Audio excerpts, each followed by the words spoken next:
My sisters and brothers, I greet you all with the love and peace of the Lord. I invite you to meditate together with me on the holy word of God of 7th May 2023, the fifth Sunday of Easter. The pivot, know and walk. The indicative of our reflection. The journey of faith is a constant unfolding of our knowledge and experience of the Lord, leading to the deepening of relationship and commitment to Him. Who the Lord is makes us who we are. In His identity, we discover our identity. The Lord is the way, the truth, and the life. He is the living stone that builds the spiritual house of God. If this is the identity of the Lord, it has radical implications for our own identity and mission. If the Lord is the way, then we ought to be those who know and walk the way and also show the way to others and accompany and assist them to walk the way. If He is the truth, then know the truth of Him. Love and adhere to the truth. Shun all the pressures of falsity. Be truthful to Him. If He is the life, accept and receive the life of Him. Banish all the forces of death in its manifold forms of disrespect for life, violence, aggression, retortion, and destruction. Also, overcome all the suffocation of life seen in dissipation and depression and loss of beauty and joy of life. Instead, constantly try to be lifeful, discovering and recapturing its charm and value. Lift the vitality and energy of life in enthusiasm and altruism. Be containers and transmitters of the new life of the risen Lord. Spread life all around. Be promoters of life. Further, in the light of the second reading, we are reminded that we are the living stones of the spiritual house of God. We are chosen and precious. We are not by chance or despicable people. We are a chosen race, a royal priesthood, a holy nation, and a people for God's own possession. All these solemn expressions indicate our collective identity marked by nobility, intimacy, and sanctity.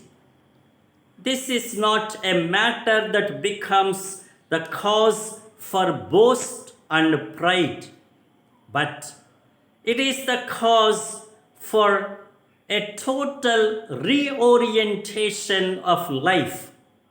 This radically summons us to live our life in deep belonging to God, dignified holiness, unfailing loyalty, and noble benevolence.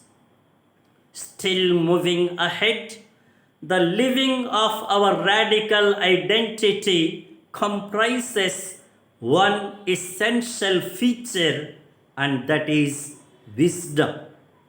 This is intensely evident in the case of the apostles in the first reading. This wisdom is manifest in the clarity of priorities. What a sense of clarity of priorities the apostles had. They knew what was their priority.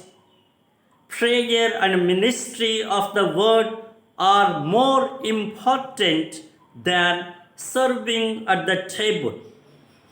We do not undermine the value of serving at a table because it is a concrete expression of fraternal communion and sharing. However, it should not lead to neglecting the Word of God. Perhaps this is one main thing lacking in the present day church. There is an acute lack of clarity of priorities. Whether it is the lay faithful or consecrated ministers of God, often there is a lot of confusion and distortion of concerns and priorities. Consequently, often secular interests, worldly preoccupations, and organizational and administrative concerns take the upper hand over spiritual concerns and animation of faith and communities. That is why a great amount of time, money, and energy is spent on organizing different activities, conducting monetary transactions, and supervising material tasks rather than building, renewing, and reinforcing the interior spirit, faith, and family relationships. The wisdom of the apostles must dawn on each one, saying, "It is not right to neglect the word of God and prayer to serve at the table." It is also a call for living a synodal church. The apostles do not monopolize the whole authority by themselves. They are not scared to decentralize and delegate their authority. Instead, they happily appoint 7 deacons to serve at the table.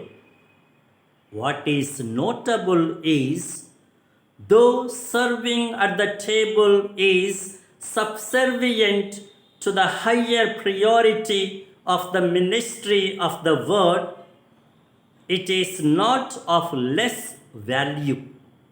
It is also a great spiritual ministry.